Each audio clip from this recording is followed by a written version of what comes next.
All right. We are recording.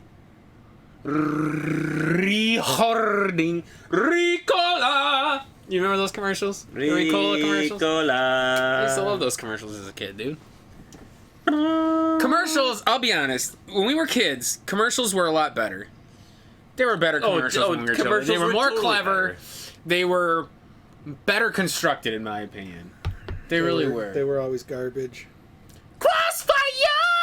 Dude, the fucking caught up in the crossfire. The fucking theme song to Crossfire was like, Skip It, that we, you know, of course. Like fucking, dude, the commercials when we were kids were better. It just shows you the brainwashing was working. No, because I remember when, like, I mean, there would be like Pokemon toy commercials and I don't know if Did you suddenly have the urge to buy Pokemon toys after you saw it? Well, yes, but then the brainwashing was working. No, but we were playing Pokemon before that. Exactly. I already knew I loved Pokemon before the toys came out. Brainwashing. It's not brainwashing because my brain was already focused on that. My brain was already washed. I don't know if you guys remember these, but in 1998 or 99, Playmates started releasing toys based on The Simpsons, and I remember there were commercials for the first wave, like the first series of Simpson action figures, and I can still remember like that song that they played and the figures, and they had these talking bases where if you put them on like a special like play set, they would speak. Really? They would have like pre-programmed lines basically, and I'm just like, remember. Yeah, I think that was actually one of the lines. Yeah. And so I'm just like, this is so amazing. Like, this is so cool. You don't see toy commercials like that anymore. Like, when's the last time you saw, like... You don't see toy commercials, like, much at all anymore. Exactly. No. What do you see commercials for? Medicine? Usually some sort of disease that they're not going to tell you. It's one of those the inclusive ones where unless you take it, you're not going to know about it. Insurance. You don't even see really commercials for TV shows anymore. Cars, yeah, that's a big one. It's a big one. You see Jake from State Farm all the fucking time. Jake from State Farm. Progressive with Flo. Oh, God, what else? Do they do food? Is food? That's kind of like they still kind of do... seldom. Like restaurants and stuff? I feel like very seldom. Yeah, I'll Black Steakhouse. That's not... I can't do Australian. Bear. You can't do... Fastest Australian for bear. This thing for blue water. Whatever. Hams, the beer refreshing. God, I miss commercials of yesteryear. I just miss commercials in general, man. I don't. Oh, I totally loved not even just the commercials, like some of the shows. Do you remember Stickly from Nickelodeon? God, I hate it. I didn't grow up with That's right, you didn't have cable. I didn't grow up with cable. It was stupid. He would always sing this jingle. This is right to me, Stickly, P.O. Box 163, New York City, New York State, 10108. Like, I remember the song. It might be 963, not 163. But, like, I remember the fucking numbers. Like, I remember the P.O. box. Oh my God, that is so funny. Shows you the brainwashing worked with this one. With the popsicle stick! It don't take much bugs. That says some pretty bad stuff about you. That is so funny.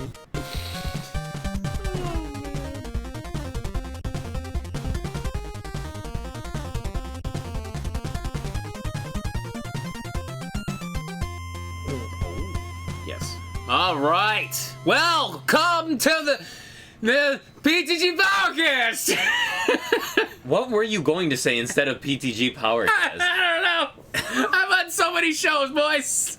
I can't keep track of them Yes, all. you are. You're on a lot of shows. I'm living the Andy Z show every day. Yeah, every day. We actually willingly choose to be friends with him. I know. I can't believe it. Oh, man. What is wrong with us? That's right. Welcome back. Lovely people of PTG Powercast. Yes, welcome back to the PTG Powercast. In case you didn't know, like Andy didn't know, now you're listening with power. You are listening to the PTG Powercast. You're listening with power. So much power, in fact. The Power Wheels. Did you have a Power Wheels growing up? I did not have a Power Wheel. Did you covet anybody who had a Power Wheel growing up? Fuck you, you didn't, you sumbitch. Yeah. Of course you did. I did. I wanted a tiny little fucking rubber or plastic car that I could run into things with. I remember my neighbors had these, like, they were like Power Wheels, but you actually pedaled them. But they were like these big red fucking bumper car things. And I remember they had these two handles on the side, and you know that. So if you wanted to turn left, you pushed your left hand forward. And whatever. They were really fucking neat. I loved them. Interesting. Yeah, I liked those kinds of things when I was a kid. I always coveted the Power Wheels. I would have even settled for a Barbie Jeep. Like I don't care. I just remember the commercials for those things where it's like you could see the kids like going like off. Like, off-roading and stuff, like on these little tiny hills. Like, I'm just bitch, like, you couldn't even up the curve with those. Well, things. I know it's so funny, but I just remember seeing them as a kid, and I'm just thinking like, there's nowhere those things can't go. I know, right? I want one. I want to park in the parking spot next to my dad's car in the garage. Yeah, I remember those things a lot. God. Yeah. Speaking of power, so that's that. So let's what the hell are you doing? What do you mean? What am I doing? What are you looking up? I'm still trying to look up this artwork from TMNT, The Last Ronin. So it's funny because we are going to be talking about Teenage Mutant Ninja Turtles, The Last Ronin. That's right. So Turtles has had a what?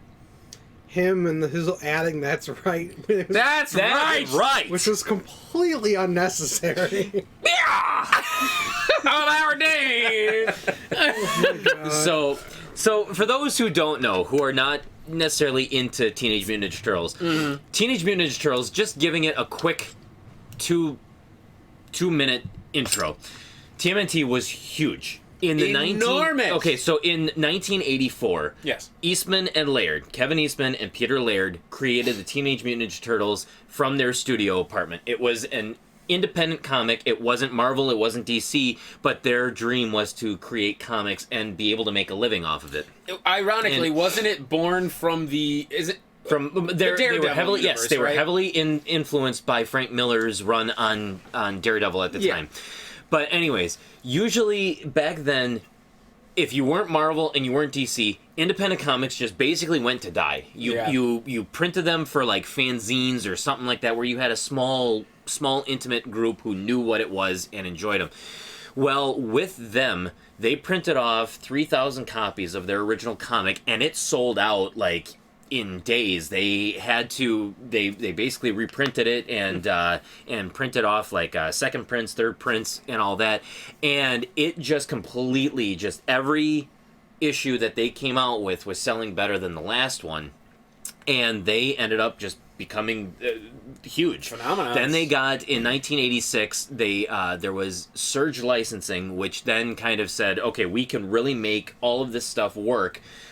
Give us this rights. They're ironing out their whole contract and stuff, saying, okay, we want to make a cartoon, we want to make a toy line, we want to do all this stuff, we have all of these plans for it.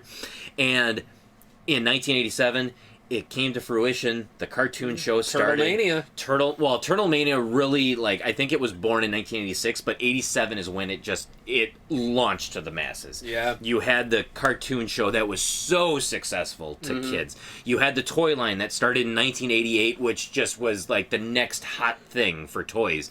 You had the video games that started in 1989. You had the live action movie in 1990. So, like, the world knew who the Teenage Mutant Ninja Turtles were. Yeah. And this was monumental because it basically opened the door for independent studios and independent creators to say, hey, I've got these ideas, let me try the same thing that these guys did. And so it honestly gave creators an outlet to say, yeah, I can make it big too, and I don't have to work for Marvel, and I don't have to work for DC to make it big. And unfortunately, I mean, there's been a lot more that have failed than have made it. Right. Look at Bucky O'Hare. I mean, you had Street Sharks. I mean, you had so many other Biker Mice from Mars. But yeah, you had so many of these other like. I don't see some of them didn't start as TV shows. Even from like a video game perspective, Rare created Battletoads to try to hop on the success of the Teenage Mutant Ninja Turtles. I saw what you did there. Hop on. Oh my god. Sick! I'm genius. We're killing it. Yeah! But yeah, you have all... It's spawned this craze of, well, basically anamorphic things. Like, yes. Or anthropomorphic, I think. Anthropomorphic, yes. But because I mean, how many of them were just animals? You know what I mean? Yeah. Yeah. So You're forgetting the best one. The Batman. Cowboys from Moo Mesa. Oh, the Cowboys my of Moo God, Mesa. How could we have forgotten about that? that stupid ass shit. I remember that. There were so many of them. Like, There they just were. get lost in There their really slug. were. That's one I'm always like, did that one really exist or did I imagine it? No, it really was real. Dinosaurs for hire. Yeah. So that's kind of a brief history of the Teenage Mutant Ninja Turtles. Throughout the years, their popularity and their interest has grown and waned. It's just it ebbed and flows. Yeah. I know But they went through a renaissance. Yes. Where they recreated or rebranded or whatever. but I will say right now, the Turtles are starting to hit like their renaissance where it's coming back, and Turtle Mania is really starting to hit again with, like, at least in the comic book industry and comic book masses. They've been doing some interesting things where one of the characters that is in the series, her name is Jenica. She has just been transformed into a turtle like 10 or 15 issues ago. Is it gonna be like? It's not Venus. It's gonna Venus de Milo from the next mutation. Next mutation. They That's did so it. bad. They did it with a lot more respect. Oh, thank God. They did it with She's a lot more shinobi. respect. And if I'm not mistaken, I God. hope I'm not mistaken. At least with this one, with Jenica, it had the blessing of Peter Laird to have my a God. female turtle. Yes. Venus de Milo did not have the blessing of Peter Laird. He said there absolutely under no circumstances will there be a fifth turtle, and under no circumstances will she be a female. And what did they do? Female fifth turtle. The costumes didn't have their blessing either because they look like They look bad. It looked so. They did. looked like foam core. Dude, Yeah, it was they looked terrible. They looked bad. It was terrible. bad, dude. Next Mutation was an abomination. So, but the series has been gaining new readership and new interest, and they announced months ago that The Last Ronin was going to be a story that was originally conceived by Eastman and Laird. Now, sorry, have to kind of take a little side step into here too. Kevin Eastman and Peter Laird, two guys who started TMNT. Right. They were best friends living in an apartment in Southampton, Massachusetts. And they were inseparable. They rose to stardom together. And unfortunately, their paths diverged, where Eastman was a younger guy by, I think, 10 years or so than Laird, Laird was happy just doing what they wanted to do, and he enjoyed that they were finally being able to make a living, and a really successful living, based off of this. And so he wanted to keep doing what they were doing. Eastman was the guy who was like the young kid in a candy store where it's like He was McFarlane before McFarlane. He what? He was like McFarlane before McFarlane Basically, did yes. what he did, because Absolutely. he was the marketing. Oh well, we could do this, we could do this, we could do this. And let's try this, let's try that. And all he saw was that for everything that they tried, there was dollar signs in his eyes. Let's whore this franchise out. Absolutely. That's why I said. That's why I made the comparison. So he was licensing out everything. He was up for anything that they were throwing, and Laird was the one who was trying to say, like, no, we can't do this. We can't, like, we have to keep the core of what we did, what we created, and we can't, like, sell out everything. Like we're still us. We have our morals, and it's got to stop somewhere. Well, I also wonder how much of that was he was afraid of losing control of his creation. And that's what it was too. I think you hand over the reins to somebody else, and then your baby anymore. is, even though it will always be your baby, but now it's being raised by somebody else. You don't, Right. you don't own know it. Yeah. You don't have any say in what's going on. And so, unfortunately, Eastman and Laird, they kind of had a falling out, and they had not spoken to each other for like 20 some odd years. There's been documentaries where they have gotten together, but obviously you can tell that It's 20 the relationship is strained. 20 years of being apart is, at that point, you don't even know who the other person really is. Right. And so, therefore, yeah, they can probably bridge the gap, but at the same time, it's never going to be what it was back then. Well, fast forward, The Last Ronin was a story that was originally created or kind of thought imagined by Eastman and Laird, and so they decided.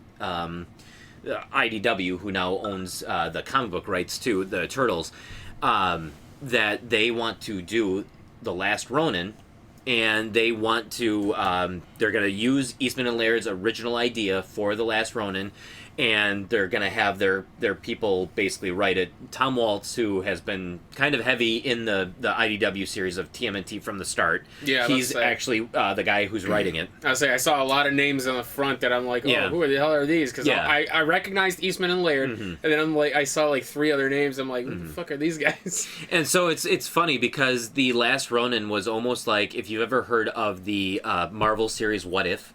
It's basically like that. It's a story that is not technically part of the canon, but they say that this is the TMNT like years and years into the future, and this is what if this happens. Or so, DC's Elseworlds. Yep, exactly. It's DC's Elseworlds, basically. So they've already stated that this is not. I don't think it's. Canon. I don't think it's officially canon. It's one potential timeline. Yes. I think it's the way they're framing it. Yeah. Okay. Where I guess it's canon, but it's not necessarily.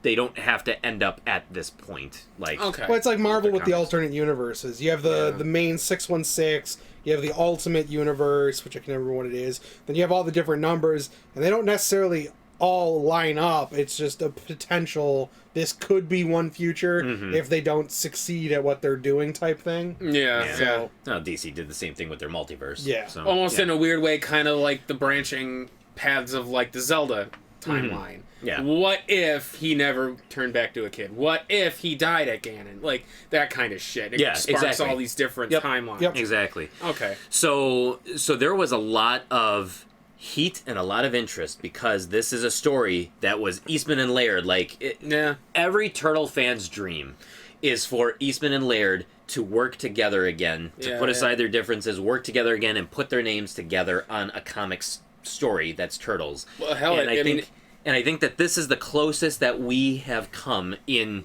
3 decades to them actually doing that. Yeah, I mean, it hooked me, and I'm not a comic book guy. Like, I remember when I saw, like, the ad for this thing, I was like, holy shit, like, it's a really good concept, and I'm, like I said, I'm not well-versed in a lot of, like, the extended TMNT lore, but, like, this hooked me. And the concept's incredible. And that's exactly how you know when, like I say, the Turtles are hitting a renaissance. It's because they're starting to now pull in people who have never traditionally been fans of TMNT or not necessarily that they haven't been fans or fell off years ago or just didn't really have an interest in continuing, like, following the stories. But now all of a sudden they're like, oh my god, this looks really cool. Like, I want to jump in on this. Yeah. And so there's been a lot of that. Because I was big into TMNT when I was younger, and I always kind of wanted to follow it, but then, like, I don't remember what year it was, but when they redesigned the Turtles to be, like, the big kind of hulking, weird, like... So 2003, they did the Fox. They did the Fox Box one where they weren't really big and like hulking, but they were bigger. They were where they kind of. I mean, they made them distinct, which was good. I mean, they were all distinct to begin with. But, like, like, all of a sudden they were... Different's not the right word. No, they weren't... Too different, I guess? They weren't the traditional TMNT that you were used to in the cartoon series. Maybe that's what it was. But even, like, the live-action ones back in the day, I loved the live-action movies. They were really, really good. You know, because they were all the same. Like, all the Turtles were the same, but you could tell the difference between them. You know, like when they kind of... Just the design. Maybe it was the design of the Turtles I didn't care for. These ones. Maybe. No, because I think that's the one from where Shredder was really cool design. Yeah, I think I'm thinking.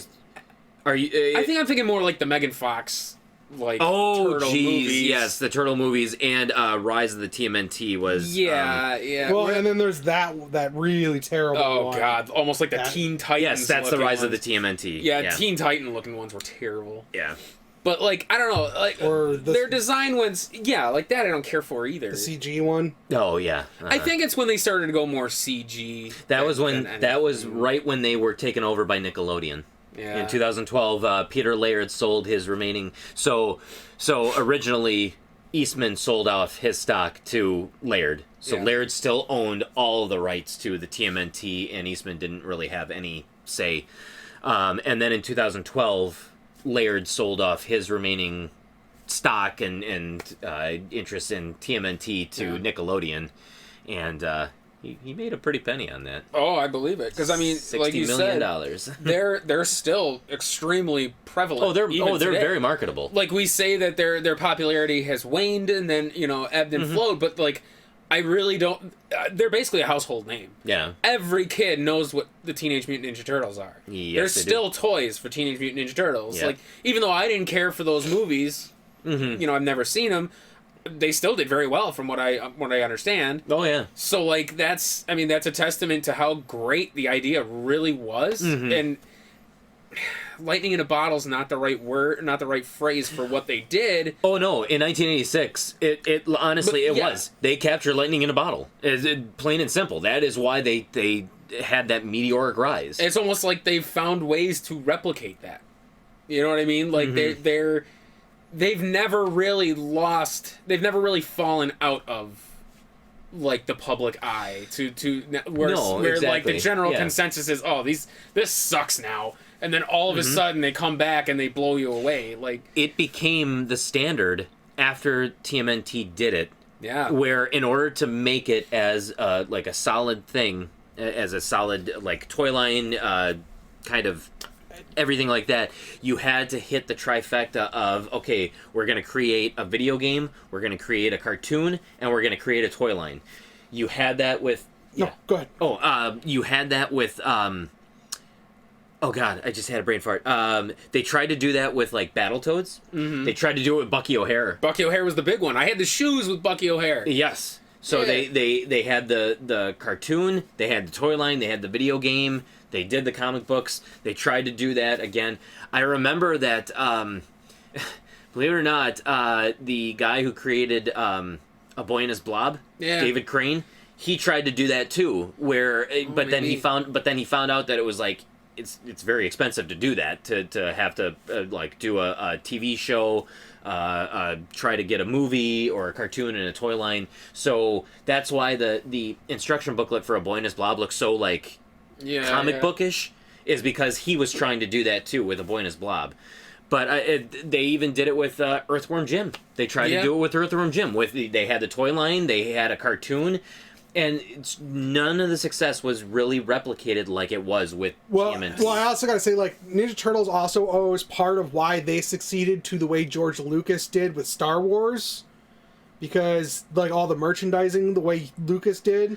Because if it had not been for Lucas pushing toys the way he did, I don't know if Ninja Turtles, like, the toys would have taken off quite to the, like, they wouldn't have had the company backing the way that they did. It may be. Because I think his approach to merchandising is what paved the way for their version to work. Sort of, but I mean, George Lucas, his Star Wars was beloved before the toys actually came out, because But this is why I'm talking, but it's because, like, Star Wars was a cultural thing, but I think the toys helped to also, like, it push it and cement it with the kids and stuff like that. Yes. Where, like, with Turtles, that's part of Turtles for sure. The cartoon did that. The comic was big for people who were into comics, but then the show, when it became the massive, like, cultural thing, is the cartoon and the toys for kids. Absolutely. That's what I mean with the parallels with George Lucas. Yeah, very much so. Almost in a weird way, like Sonic the Hedgehog kind of lived that success. Only, I really, just correct me if I'm wrong, I don't recall any Sonic the Hedgehog toys. Yes, there were. I don't remember them They weren't as prevalent. Not like there were. weren't action figures for Sonic the Hedgehog. There were like plushies and like stuffed animals. Because obviously you had the game, yes, and then you had the comic, and you had the cartoon. The TV show. Yep. Mm-hmm. Yeah, which somehow Sonic is still a huge thing. Yeah. Despite all of his failings. Even using Jaleel White as the voice of Sonic the Hedgehog, Steve Urkel himself. My God, what a weird thing! It's just, hey Tails, let's get some chili dogs. It's so. That was pretty good. It's just so weird, like what catches on and what doesn't, because by all accounts, Bucky O'Hare should have been successful. Yeah. I mean, it's fucking rabbits in space with other animals. No, like it just didn't work. Fun It's fact. so weird. Fun fact: a male hare rabbit is also called a buck. Well, that's right. I think Yep. when we in our playthrough you had mentioned that. So, God, that was game. Hence why he's Bucky. That was O'Hare. game like 3 or 5 or something No, like it was. that. 4 I or want to say 5? it was like. It was. I want to say it was 4, because we did Little Samson, Narc, Wheel of Fortune, or Jeopardy or something. We did a game show of some sort. Yeah, Jeopardy, and then I think we did Bucky O'Hare and Kickmaster. Were the first 5, something along those lines. It was the first 10 for sure. Oh, I think it was actually number 5. I think so. Yeah. I think Yeah. so. But yeah. So anyway, yes, this hooked me, and I remember expressing my interest to you guys, and I actually read this first issue. So Paul, please explain the general premise of what Last Ronin is. So first off, though, because we've been digressing here and there, I have to digress one more time. Actually, so I have to say a major thank you to the comic book store that I go to, Dreamland Comics, because the allocations for The Last Ronin were actually cut at like, so basically what stores ordered, they only received like a fraction or like half of what they had originally ordered. Really? And so when I requested an issue, and then I also requested 2 more issues for you guys, he was able to reserve them, and then I actually got all 3 issues. So I mean, Yes. it was Thank you fantastic very that much. it was fantastic that he was able to provide that, even though stores were allocated what their original orders were. So special shout out to Dreamland Comics. Thank you very much. He doesn't actually listen to this, but if you guys are in the Illinois Libertyville area, check out Dreamland Comics. Yes. But okay, so the story of The Last Ronin is it takes place in a kind of a dystopian future. It looks very dystopian. I would say it's very metropolis-y looking. And you are you kind of learn right off the bat that there is, I mean, obviously the title's The Last Ronin. There is only one turtle, and he is I don't even know what he was trying to get to. So he was trying to get to... Final act of revenge. That's Basically. right. That's right. The final act of revenge. Yeah. Because the way they frame it, it looks like there's more than one turtle. It does. You really don't know that he's the last Ronin. Because he's talking to somebody, he has inner monologue, and you don't know who it is, which is the whole appeal of The Last Ronin. Is obviously, as everyone knows, there's 4 turtles. Yes. But the way they frame this, you don't know which one this is. And this turtle is actually carrying all 4 weapons. Yes. He's got the nunchucks, he's got the sais, he's got the bow staff on his back, and he's also got the swords as He's well, got too. tonfa, too. Yeah. The tonfas must be something new.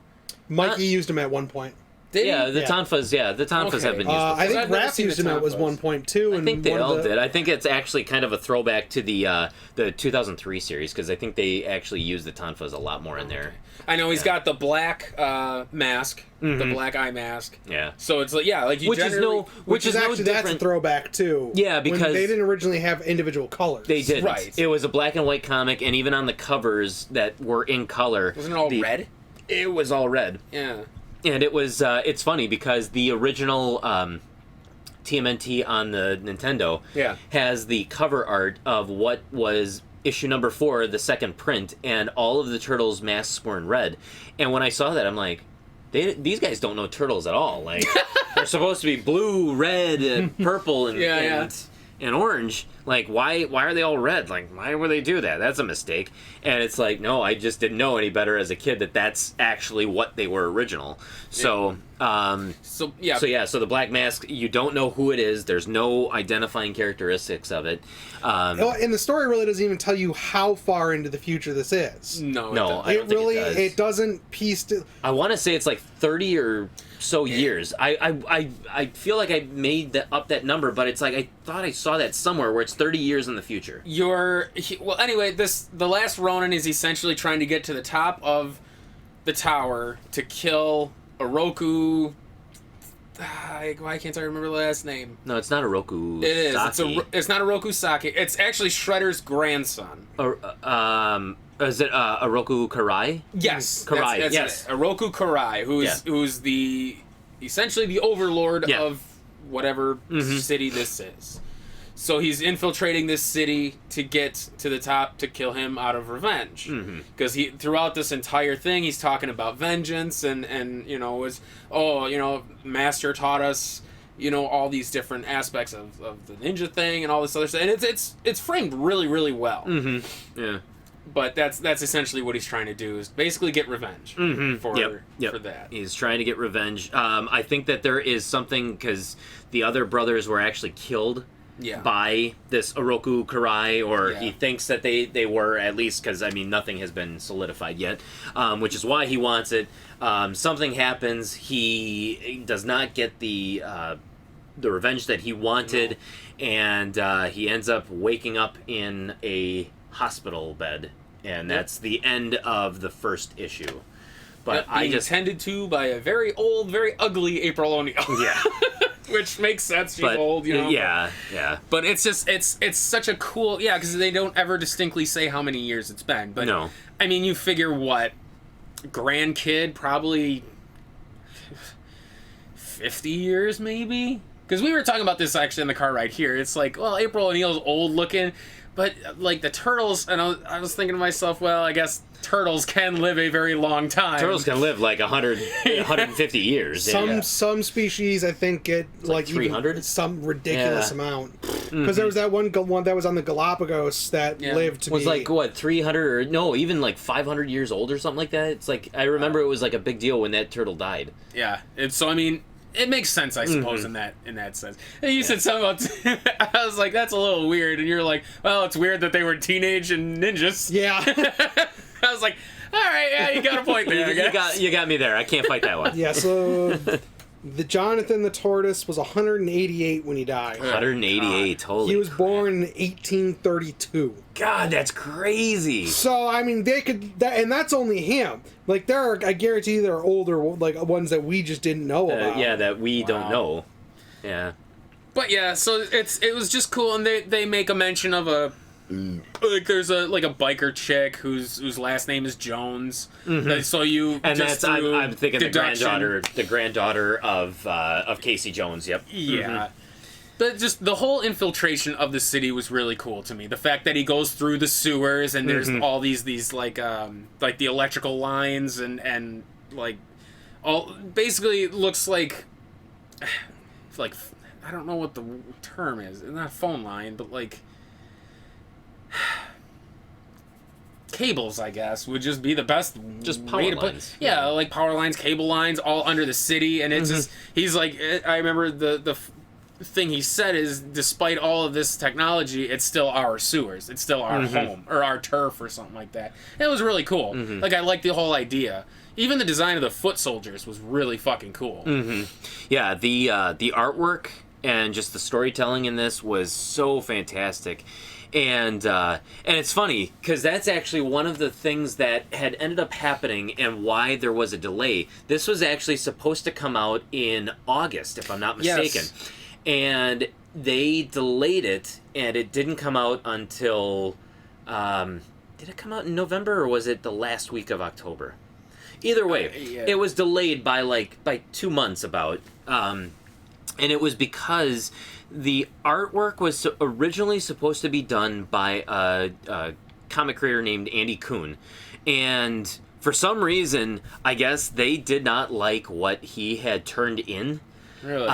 Either that, or I don't know if there was some other issues about it. But basically, they didn't think that the artwork was up to snuff with what they were... the story that they wanted to tell, so they ended up scrapping all of his art and just doing it over again with some other artist actually doing it. And so that's why there was that initial delay. And honestly, the artwork looks fantastic. I loved the artwork. I did too. I really liked it a lot. But I was trying to look and see if there's anything like Andy Kuhn's art is online. I couldn't find any. Couldn't find any of The Last Ronin by him. So I don't know why or how bad it looked or what it looked like that they decided that like last minute, the 11th hour, that they had to scrap it all and delay this story. But in the midst of having to delay it, basically, I mean, it was 2 months for more people to kind of say like, oh my God, I want to read this story. I want to get into this. Like I said, when you had told me it came in, I was super fucking excited. Like it hooked me because I like the idea so much, you know, because it's turtles, it's iconic, there's 4 of them, the different personalities. Like, this whole idea, I feel like, is something that's generally never visited. Like, the loss of the others. You know what I mean? Because this is, as far as I know, this is a concept I can't recall ever being done. Well, for the turtles. Well, so the closest that they've ever come is in the IDW series. There was, I think it was like issue 44. There was the supposed death of Donatello. Basically, he was fighting, like the turtles were fighting with Rocksteady and Bebop, and Rocksteady used a sledgehammer and completely just smashed the shell of Donatello. And so you were under the impression that Donatello had died.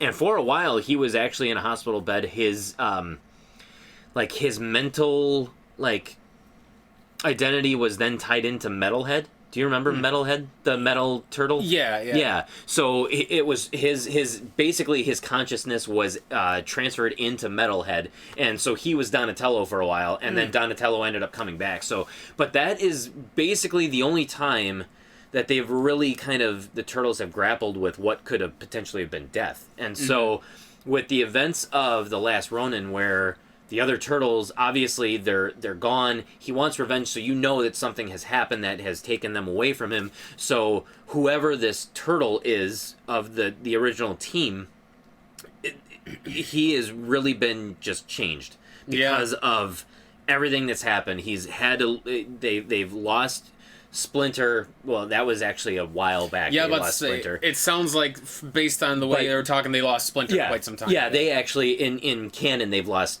Splinter, and the turtles have kind of been coming to grips with having to do things without their father, and now this turtle has to go on without their brothers, who have always been there and have always been a supportive outlet for him. And so it's like, I think that adds to the whole who is it? Because this turtle, throughout the whole story, he's got all of this pent-up aggression and is really snarky, and so you think, oh, maybe it's Raphael, but then you think, oh, well, I mean, he's lost every one of his brothers, all of his family. It looks like a dystopian future as well, too, so anybody could be just really just upset and in this mindset. So you're going through the entire issue okay, who is it? Yeah. So it did leave a couple of questions for me. So this Oroku Karai. Yes. Have they ever mentioned him before? He's a new character now? Not I would assume. Not Oroku Karai, but so Shredder was Oroku Saki. Right. And then actually, I don't know if he must have had a son at some point. Well, no. Shredder had a daughter named Karai. Oh, okay. She was in one of the CG movies. She was in the CG movie in 2007. So is that who? Okay, so near the end, Oroku Karai's talking to somebody, and he goes to that almost looks like a life support tube, and his mom's in there. He says something about Mother Dearest or something. Is that supposed to be her? That's Karai. That was the big thing I was wondering. And so this Oroku Karai is the son of her, so it's Shredder's grandson. Because I was wondering, is this? Am I supposed to know who this is? Yes, so that was my Karai. question. It's Karai. It's Shredder's daughter. Okay, that makes a little more sense now. Yeah, so that's kind of cool. So there actually is the lineage of Shredder in that family that the turtle, the Last Ronin, wants revenge. Yeah, because they always allude to this family family war or something like that between them and the turtles and all this other shit, and it's just kind of interesting. I liked the reference to the Baxter, or the what was it? Not Baxter. Was it Baxter? like the Baxter technology or whatever. Oh yes, Stockman technology. Yeah, Stockman technology. Because they're the ones who created the like the mousers. The mousers, and stuff. yeah, you have the flying mousers with the lasers. Then you have the big one that knocks them out of the building. Yep. And it was like I said, the foot soldiers were fucking badass, especially when he starts beating the one up and it shows like part of the human face, and he's like, what? Like, there are people in here? And they're like, no, it's like cyborgs, but they're... It's just very odd and kind of weirdly haunting because, like, obviously in the movies, like the live-action movies, the foot soldiers were real people. They were real people. Yeah. But in, like, the cartoon, they were just, like, the robots. They were robots, yeah. So, like, it kind of plays into the idea of putting them together, like... Are they people that are just cybernetically enhanced, or are they just robots that are designed to look like people? So it was very unsettling. Which is funny because they changed it. I think it actually was foot soldiers were humans. They changed it in the cartoon because they didn't want to incite violence, and so the turtles were not beating up people; they were beating up robots. Yeah, so it's easier to deal with. But it was kind of cool to see like the evolution of what the foot soldiers became like, and then they had like very much like, so, yeah. the ninja ones, which were awesome. It's just it was such a cool like thing to see, which is what is I'm super excited to see like the rest of this story. I haven't been this excited since Blackest Night. So oh my god, since 2009, 2010. Yeah. I loved Blackest Night, and this Blackest Night was good. This is giving me the same kind of like you're excited. I'm like, now you know what's gonna happen. Now you know what it's like to like a comic book cliffhanger where you're forced to have to wait like a month or 2 months for the next piece of the story. I'm a bitch. Why can't it be like Netflix? Yeah, really. Let me binge it. Just give me all of it. God, are we spoiled with that now? Like that is kind of a scary thing. Well, you guys are spoiled with it. I still am used to comic books where it's like you have to wait. Yes, well, yeah, and you still have to wait. I just don't do physical anymore. I know, yeah. I meant more so like this. But yes, this current generation is current generation spoiled. is spoiled because, and in fact, Netflix is the one that has coined that phrase, like the Netflix, binge watching. Is because Netflix releases everything all at one time. I remember when somebody said when we started throwing on like our videos of our games, and they're like, "Oh, you guys are taking the Netflix approach," where it's like we would throw all of our videos instead of like daily, incrementally or something like that. Yeah. I remember we got that request a lot to see if we could do. Instead of releasing it all at once, every weekly, episodically every day, and I'm just like, well. The only problem with that approach is the fact that some of our games we beat are, 4 episodes to 5 episodes. Generally speaking, our games are about 7 to 8. Yeah. But like it's kind of hard when we do like Zombie Nation. It's 3 episodes, 3 or 4 episodes. Like it's super short. Like, but so it kind of doesn't work out as well as we hope. Yeah. But anyway, what are your thoughts on it, Kevin? You've been strangely quiet. It's because you're talking. It's weird. I definitely really enjoyed it. I would love to see, like the original art that got shelved in exchange. I know they didn't get rid of all of his art because that cover of the turtle with his back to like the panel, that's his art. That's Kuhn's art. Oh, that is Kuhn's art? That's one of his. That is one of his. I honestly... As to what's like what was removed from inside, I don't know. I can't find anything either. I was looking for some of the stuff. And there doesn't seem to be, like, much of anything. So I wonder if that was just a cover. Like, there was another reason why they replaced him as artist. It wasn't over his artwork. It may have just been maybe disagreements or something. I don't know. It also could have just been one of those simple things of they had a certain vision.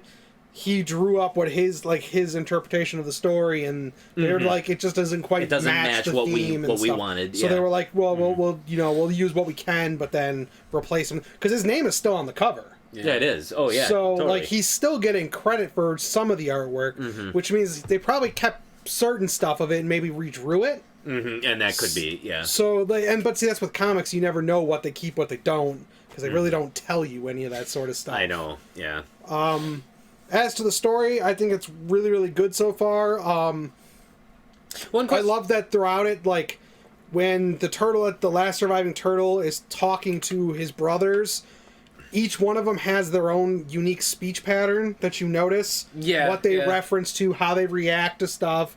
So the story does kind of like drip feed you potentials of who is who. It could be, yeah. So I like that sort of stuff. Like all the redesigned like Baxter stuff was it cool in like the final page, like towards the end of it.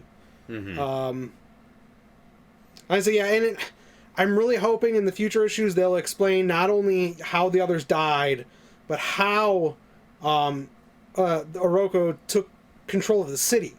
Because gotta remember, like the Foot Clan was a shadow organization. Yeah, it was like an underground like organization. They were basically like the Yakuza or the Mafia. Right. Like they're a criminal organization or kingpin. Like they part of them hides in plain sight, but they do all of their stuff from the shadow. So I'm hoping they'll show how they rose to power to take over the city. I wonder if it has something to do with Karai's thing, because he talks about all my success, you'll be with me the whole time or whatever when he's talking to her in the tube. So I wonder if she had something to do with the way they took control of the city. And the other thing I was wondering is maybe there was like a war or something, because like when they show that back shot of like the whole city that's walled off, everything outside of it is just wasteland. Yeah, it looks like toxic waters and garbage. It looked like ooze. It looked like the ooze the way he was describing it. Yeah, because it was too toxic for people to swim through. Yeah, but things were not luckily, we're mutants or whatever. Yeah. So I'm hoping they'll show what happened to either the rest of the area or the rest of the world, and then their rise to power. Well, something that you were not aware of, though, and this happened in, I want to say it was issue 50? Splinter kills Shredder. Oh, really? And he takes over the Foot Clan. Really? Yeah. Oh, yeah. And in fact, this actually, it causes a lot of conflict with the Turtles, like Pops, how can you do this? You can't take over the Foot Clan. Like, they're nothing but a bunch of criminals, and so Splinter is doing what he can actually to change the Foot Clan. Rehabilitate. Basically to rehabilitate them, to have a new image, to be more of, like, defenders versus criminals who are doing this. But the Turtles still never see eye to eye with him on it. But yeah, so it's very interesting, because that adds a whole nother dynamic of, well, the Foot Clan seems to be the old Foot Clan that they were before, so something must have happened in between there where... Or that's where this one also separates. Maybe Splinter lost that fight. And maybe, in this timeline. and that because could be the way it made it look like is almost the Foot Clan is kind of like police. Like, they're like police officers. Well, it looks like they just own everything, and everyone's okay with that at this point. Because the way they had some of the shots, like when Jones was there when he falls out of the tower or whatever... They're almost like questioning people in the like interrogating like police officers would do, cordoning off things. So it made it sound like the Foot Clan has more of like a police presence. So maybe when they took over and Splinter kind of changes them into Guardians, but then when Karai does or like I said, yeah. he lost that maybe, and this is where, because they weren't there to basically challenge him, Shredder took over, or used Baxter, the corporation, to basically start buying the city and owning everything. When you're if you're in a destroyed world, if you're the only source of stability, everyone's going to go to you no matter what you're doing, because you're the only source of stability. Yeah. So it's entirely possible they destroyed the world and set it up so that they would be the helping hand people saw. Yeah. Well, it's funny too, because like going back to like the idea of the city being like isolated from everything else, everything outside the ooze, is that Oroku Karai makes that reference to eradicating all the mutants. Yeah. So like I almost wonder if he did kind of like a weird purge, I guess, because you really don't see any other mutants. Well, it's only the Last Ronin. Yeah. Normally you'd think, Rocksteady, Bebop, Rocksteady, Toka, Razor, like whatever. Yeah. What was the bunny, the samurai bunny? Yosagi Yojimbo. Yeah, there we go. Like guys like that showed up in like the old stuff. Yeah, it could be they went through and they destroyed anything that wasn't human. Yeah, because he said something about, I thought I destroyed all of you guys, but I guess not. See, to me, I always took that like that. To me, that just sounded like they went on a purge of clearing the sewers out of the turtles. And I was just about to say that was the way that I interpreted it. Is I thought I killed all of you, as in like I killed Splinter all of the turtles. 4 of the turtles. Because he said something about killing all of the mutants, but maybe I misread it. I don't know. I read it. Well, it could be, because I mean, there's also a group of mutants that the turtles are that the Turtles have kind of allied themselves with. If you've ever heard of the Mutanimals. Yeah.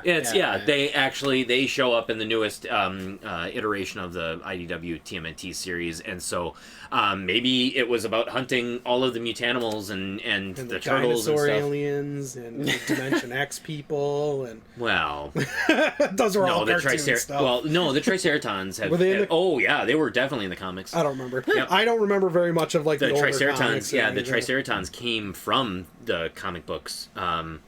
And the Utroms actually too. Krang and his people. That's were Dimension actually, X, yes. I think. Yeah. I hate Yeah. Krang. I always thought Krang's- Krang was stupid. Krang's funny. Well, see, yeah, Krang was dumb, especially when there was one of the series where the Shredder wasn't human. He was one of the Krang creatures in a body. In what? One of the Ninja Turtle cartoons, Shredder wasn't human. Shredder Really? was an Utom. Or Utrom or whatever. Utrom. Yeah, Or- Utrom. Yeah. I think that was That's right. But he wasn't. But he wasn't portrayed as Shredder, though, was he? he was like Utrom Shredder or something like Oh. that. Interesting. Yeah, that is. Yeah, that one. Wait a minute. That's the 2003 one. He was actually. So when that's badass. when it started, I think it was Shredder, and then later on they reveal that there's a panel inside him that's. it's that guy. No, because that looks like the one from the Rise of the TMNT. Though. Nope, Oh no, it is. 2003. It's the same one. Yeah. God bless it. That's ridiculous. I honestly, So I love that design. I for want Shredder, that though. series. Yeah. That series they have never released it on like a collection of like collection. DVDs and stuff like that. But I want it in the worst way. Ugh. That honestly was a really good. I think they did a really good job on that Yeah. that show. Yeah. The design for Shredder in the foot in the 2000 series was good. Hell yeah, Shredder looks like a badass. That's why I always loved Shredder's designs.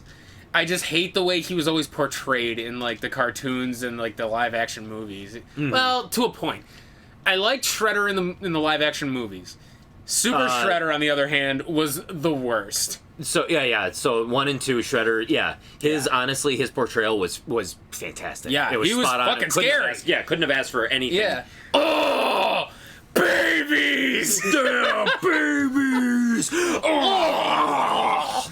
It always made me laugh. But yeah, But yeah, Super Shredder was a What a little bit. bitch. It was very underwhelming. Yeah. I loved the transformation, but it was so like, come on, it was so stupid Such a at the bitch end. fight. It was such a cop out. It really was.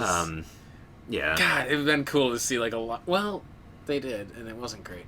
What? Well, I don't know if it wasn't What? the live action Turtles now. I Oh haven't no, seen it was any of them. no, it was terrible. Was it? It was the portrayal of Shredder wasn't that good. I'll have to watch No. the newer ones. I would it would behoove you to actually just like see them. I mean, Yeah. I think the first and They're all on and- Tubi. You can watch them for free. I think the first and the second one, they're like, I would say There's some good aspects, but they're just cheesy. they're entertaining.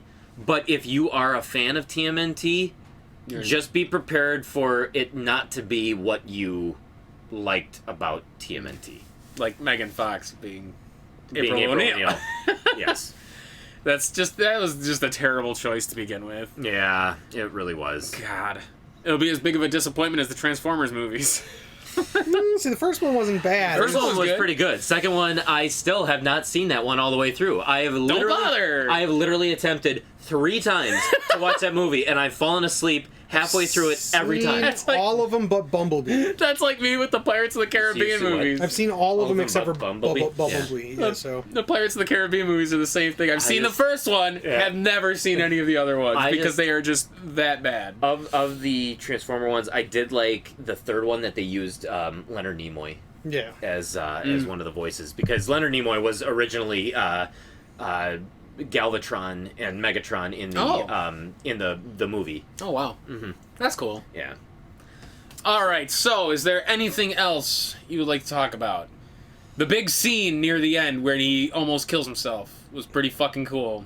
It was. That was very neat. Well, he doesn't kill himself. He He was was going going to. He was going to commit seppuku. seppuku. Oh, that's right. He was. After he fell out of the tower. So- That's right. That's right. He right. falls out of the tower after Yes. a failed attempt to assassinate Oroku Karai. He retreats I to forget the sewers. about that, where he was going to commit. Yeah. Yeah, he talks Yeah. about losing his father and his brothers, Seppuku. lays the Yep. weapons out. He even pulls out the colored masks, lays them across it, and he. When did his katana break, by the way? Because he had the full katana at one point, and it must have broken because he was going to do it with I a think broken the katana. Mouser broke. Well, I don't remember, but I mean, he did have two swords, so maybe one of them was broken the whole time. Maybe because And yeah, because I think one was always shorter than the other one, so it's like maybe it was broken through some battle before the events of the Last Ronin. I would have to reread it to see because he did hit a lot of people with the katana. Yeah. But I just must have missed the panel where it broke. Because then when he's going to commit seppuku, he had a broken katana. He was going to use the broken one, yeah. Yeah, which I thought that was a really cool scene. I was like, oh shit, like that's something you would not expect, and this isn't the TMNT we grew up with. This is not your parents' TMNT. No, yeah. this is definitely this is some dark shit. So that was such a really poetic, really cool scene that I thought it was played out beautifully. Okay, it's not Karai. Hiroto.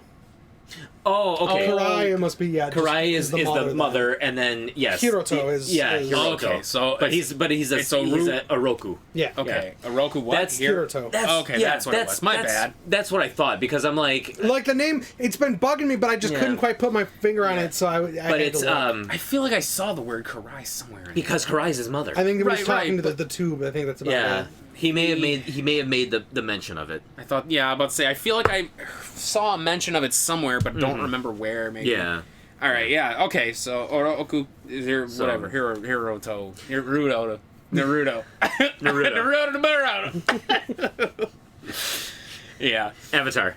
Damn it. It's Ong. Ong. So, but no, I think honestly the first issue did a great job really painting a bleak picture with great visuals, great storytelling. I think it hit everything that I could have hoped for, and it makes me just want to dive right into My issue hope is they number 2. can keep the energy up for the entire run. Yeah, Me too. Because there's nothing worse than an amazing first issue, and then it just peters out. and then you're you get the second issue and you're like, what happened between issue 1 and 2? Yeah, because that scene near the ending where it's like he wakes up and he sees his brothers and all that shit, kind of like a weird flashback thing. Yeah. That was cool. And I'm glad they only did it for a few panels. It was really neat to see, he's in that twilight state of seeing them all still alive. And you assume he sees Splinter, but they never actually show him. He says, oh my gosh. And then it's April, he wakes up, but it's it was beautifully done. It definitely hooked the shit out of me. Yeah. I love it. Yeah, it was really good. It hit that nostalgia factor, but it also hit I don't know, sentimental factor as well too. So I mean, they fired on all cylinders on this one. Yeah, absolutely. So So I suppose, should we get to the spoilery type shit right here? yes, if you guys have nothing else to add so far. I figure this is a good place to jump into it. All right, so from here on out, There have been mild spoilers already, yes, but here a little bit. Yeah, because we're We talking about the mom in the tube is a spoiler. You've already I said guess. April's name. You talked yeah. about Jones, which we don't know if it's a direct reference or not. It could just be an Easter egg. I mept more so spoilers at who the turtle is. Yeah. So now we'll go to the major plot spoiler. Yes. So we're gonna do a wrap up right now. So to avoid spoilers for those who still want to read the comic, if you don't want to spoil it for yourself, This is where our episode. this is where the episode's gonna end. But if you would like to hear the rest of it, because I have things to talk about the final panel. Listen past the theme music, and we will continue our talk. So that'll do it for this PTG Powercast for those of you who don't want to hear this shit. So hit us up on Facebook. hit us up on Twitter. Go to powertripgaming.tv. Takes you directly to the channel where you can watch all of our NES and non-NES gameplay videos where we're plowing through the 678 North American licensed NES games. Yes, and you can watch our side quest material where we tackle games that aren't the NES, like the Super NES, the Sega Genesis, the Sega Saturn, the PlayStation, PlayStation 2, and all of those other great systems. That's right. And if you don't feel like contacting us on social media, you can always shoot us an email at nespowertrip@gmail.com. iTunes or Stitcher. And search the PTG Powercast if you're watching this on the YouTube. Yes, it's called the PTG Powercast. What did I say? Huh? What did I say? I don't know. Enough of this nonsense. On to the spoilers. You started the episode, the PTG Powercast.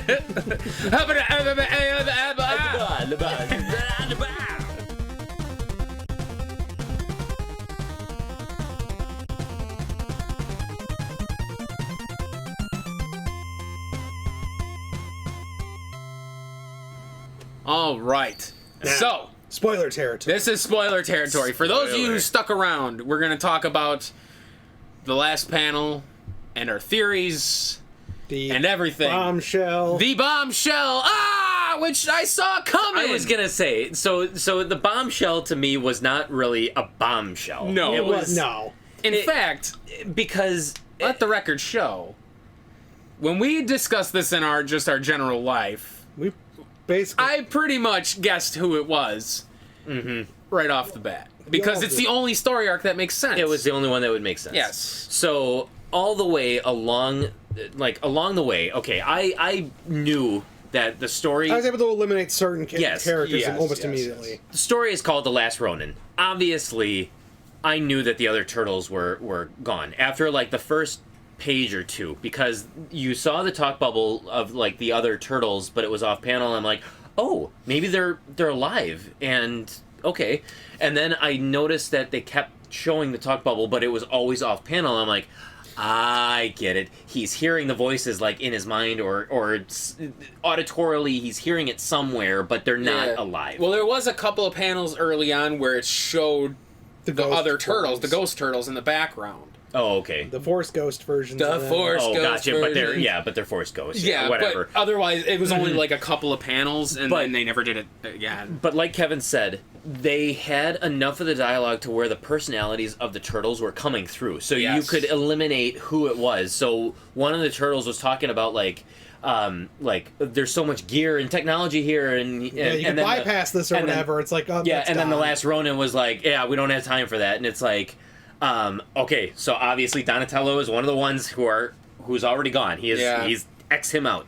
The other one spoke in a way that you could just tell it was Raphael. The anger. Yes. Just Yeah. go through. Bust the door down. Just go right Yeah, through. exactly. And just the way the sentences were structured, it was kind of more brutesque. Yeah. Yeah, so you could definitely tell that's, his more abrasive personality. That's definitely Raphael. Yeah, so the whole time I thought, okay, it could either be Michelangelo, or at times the way that he had that hostility, I was like, it could be Raphael, but I honestly think that, like, Raphael has had his time in the sun. Like, I really think they're going to give Michelangelo his time in the sun. So when they revealed at the end who the Last Ronin was, potentially I'm like, oh, this really isn't a surprise to me. Like, it had to be. Yeah, April says something about, who are you talking to, Michelangelo? So, and it's him in the bed. It's just, Yeah. It was just, and as I had said, he's the only story arc that makes sense. Because Leonardo is too obvious. He's the leader. Raph is the too obvious one. Well, both of them, really, No, I because suppose. Raph is the typical, okay, there's a character going off and doing something on their own. 9 times out of 10, it was It Raph. was him. Yeah. It was him. He always had to get away. And the way Paul was mentioning the fact, his hot-headedness. The fact That's usually that, why he went away. Yeah. Look, like, what was where he used to wear and the Leonardo. armor and go on the motorcycle on his own as the vigilante. Yeah, I remember what you're talking about. He wore that full, like, metal suit at one point as a No, I vigilante. know, but I'm just trying to I can't think, remember the name he used.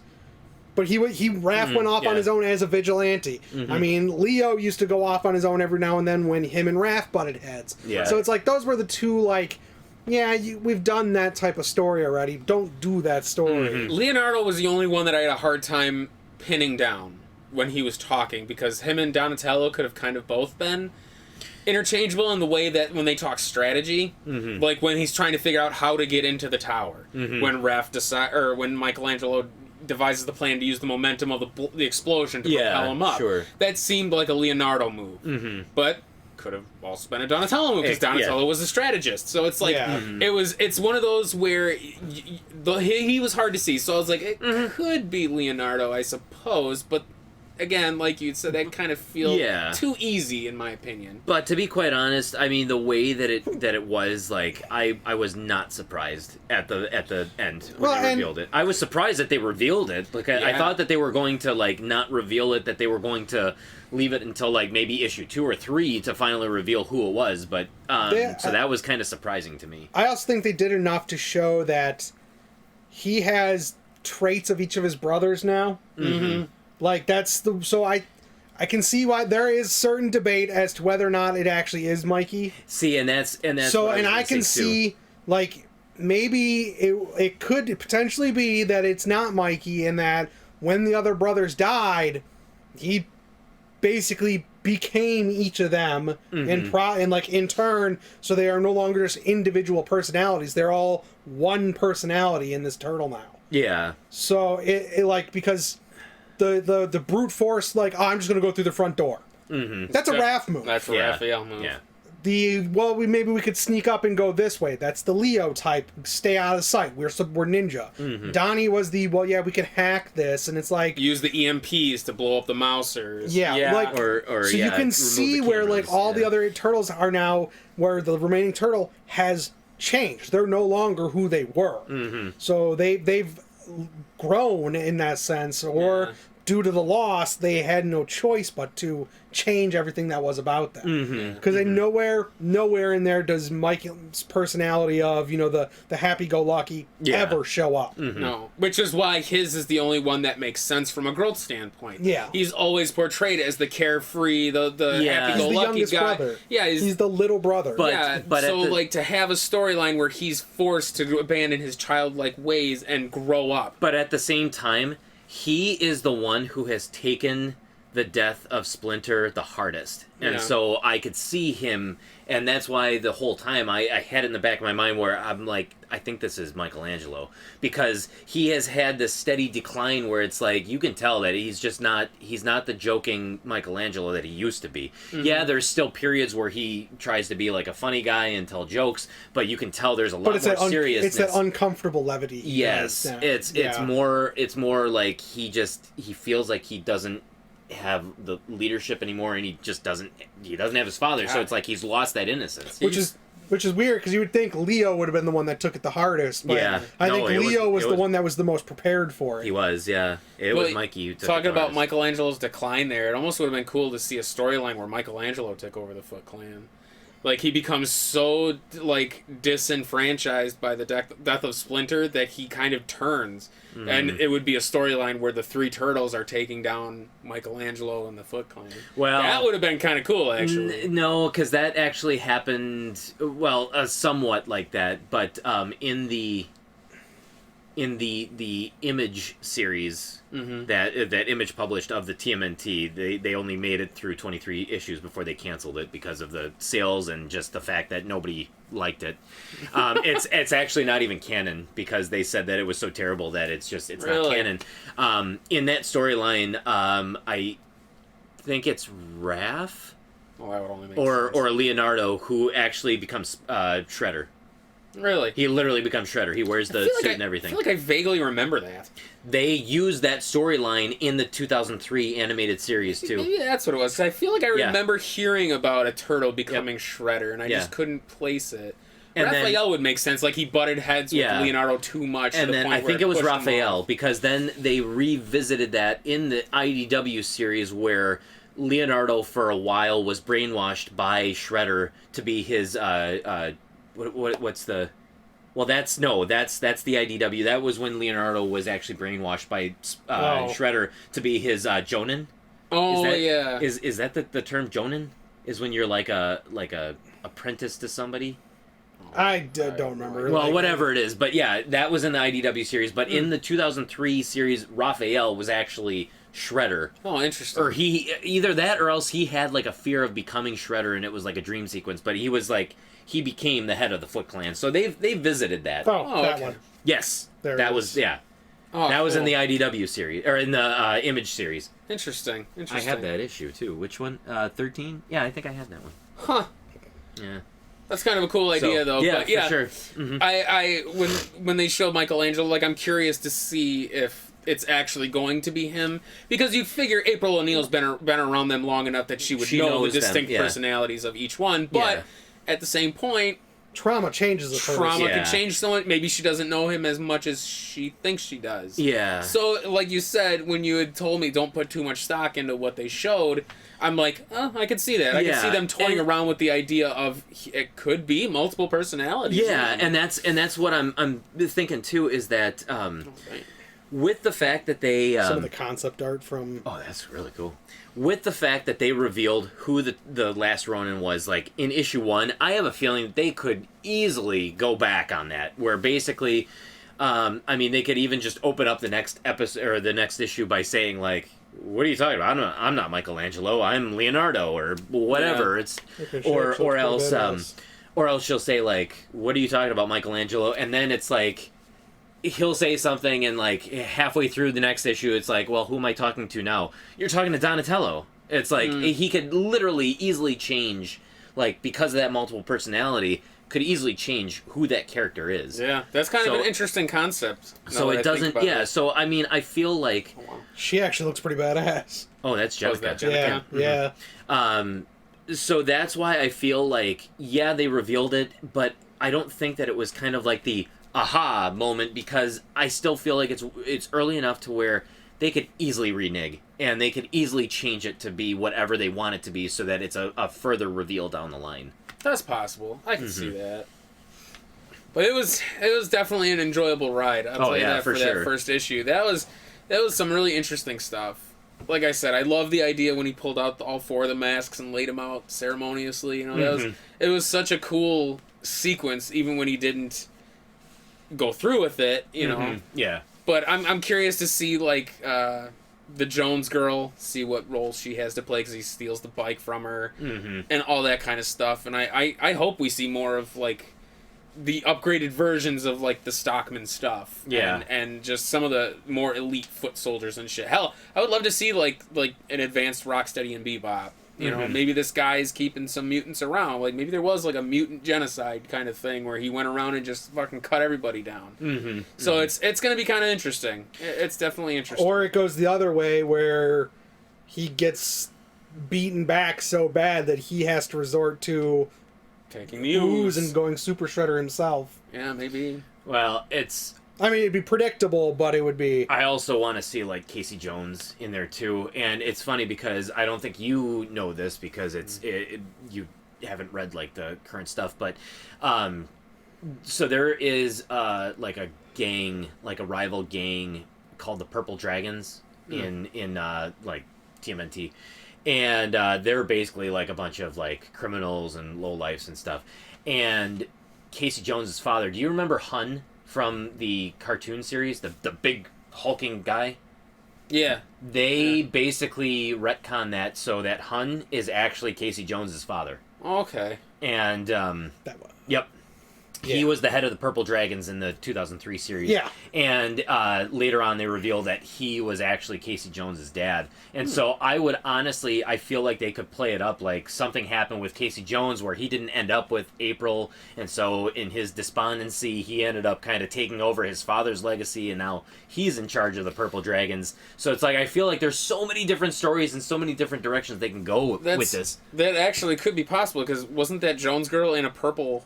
Yes. Outfit? Her outfit was purple. So maybe that could play very well into it. And I think that's why I thought about that, is because I'm like, oh my god, is she like part of the Purple Dragons? Yeah. And so it's like maybe Casey ended up kind of taking over his father's legacy and was and led the Purple Dragons. Yeah. So I mean, there's so many different directions and so many different things they can do. So I'm like, I can't remember the last time I've been this excited over like a storyline. Yeah. Like Kevin said too, I hope they elaborate a little more on how the city became what it is, and like the outside looking like it's basically ooze pool, and just this, like maybe they mass produced the ooze and it got fucking weird, and Who Just knows, the fact man? that it looks like the apocalypse happened. It's like, what could have happened in like a 40 or 50 year, or even like between a 30 and 50 year gap? What possibly could have happened where the world looks like this? Like, come on. Especially you have to explain that. Well, it could also literally just be that section of like New York looks like that, maybe. to where Maybe they're cut off from everything because it got so bad in that area. Yeah, maybe. That's right, because it takes place in like New York. Brooklyn, It would have, right? it would have been New York, yeah. Isn't it Brooklyn though specifically? I always thought it was. Why do They're all over the Brooklyn city. come to me? Maybe I'm thinking the second live action movie. I thought it was Brooklyn. no, because I think they did they make mention of the Bronx? I think they made mention of the Bronx. Maybe. Yeah, maybe. So that's maybe what it around was. that area. Okay.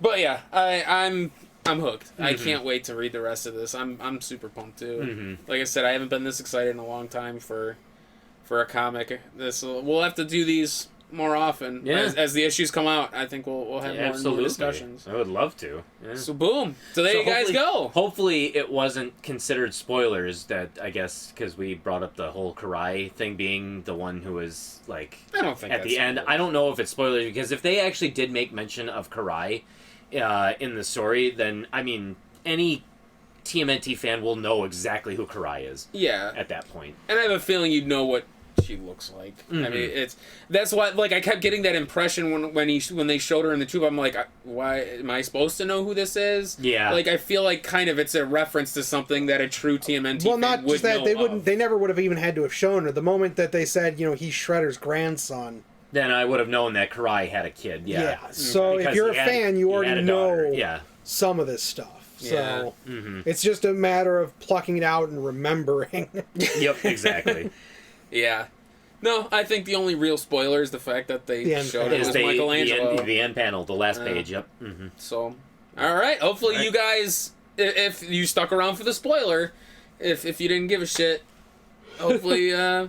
Well, hopefully you. you're just as excited. Yeah, hopefully you guys can get your hands on a copy if you're into TMNT. Get your hands on a copy of The Last Ronin. It's very good so far. It is going back to the presses, so they're doing a second print. Because obviously the first print is out of stock at most places, but you may be able to find it. So read it. Let us know what you think. It said something about a lot of variant covers too. The back, there's a lot of variant back covers. 3 pages were all variants. Yeah. They all look really fucking neat. Yeah, it's usually what ends up happening is that stores can commission like an artist to do a special cover, Interesting. or like special art, and then they'll just basically Or they do a contest. Or and if you noticed, a lot of the art in those variants, notice what color the bandana is for a whole bunch of them? Red. Yeah. Oh, interesting. So Yeah, a but whole bunch of people were like, "Oh, it's Raph." No, Right from the title, they're like, I think Last Ronin, it's I think Raph. they're going. No, I think they're going back to the classic, like the everyone's red. the red mask. Yeah, because that's old school, where I don't- everybody had red. Now, if it was a black picture with like the red, but like a lot of them, it's clearly looks like they were drawing Raph, and then because that's the biggest speculation of who it was. Again, I think it was actually. Yeah, I think it that could was the be. big speculation, is people thought it was Raph. Well, I remember the first cover I saw was him. I don't remember if he was kneeling or whatever with the weapons, and then it was the 3 ghosts behind him with their hands on on his shoulder. I don't remember if that was an actual official artwork though. I'd have to see. So, but yeah, That one. I don't know if that was an official one or not. I think it was actually. think That one's really fucking cool. It's actually. one of the variants. Yeah. But yeah, read it. Let us know what you think. Hopefully that if you are into TMNT or you kind of stepped away from TMNT, hopefully this pulls you back in. Honestly, there's a lot of great stuff going through TMNT right now. And I think that IDW just keeps hitting the stride when it comes to the writing, to the art. Everything has just been spot on. Yeah. Lately, it's been fantastic. So Yeah, that's really cool. yeah, So let we'll us know see what you think. Yeah, next issue that comes out, we'll do another one of these. We will be back, hopefully in 30 days. That's right. Now If you're there's- listening. If there's no delays. If there's no delays. Yeah, which that seems to be the current It's- climate it- these it days, could is be, delays yeah. on everything, Yeah, which, for I sure. mean, I can understand, you know. Oh, God. The Cyberpunk delay was hilarious. Did you hear about that? That No. Cyberpunk, what is it, 2077 or whatever? Yeah. It's been delayed. Delayed or- again. Again, Yes. for like the 4th or 5th time. Big stink about it. Big stink. Well, Because people are finally getting pissed off. We'll talk about this one off the thing. Yeah. Because it's not relevant to this. No. So, there you go. That was the PTG Powercast. You've been listening with Power. Turtle Power! Turtle Power! Cowabunga. Cowabunga. Cowabunga says it all. Cowabunga! Oh, shell fuck! Shell shock. That's what it was.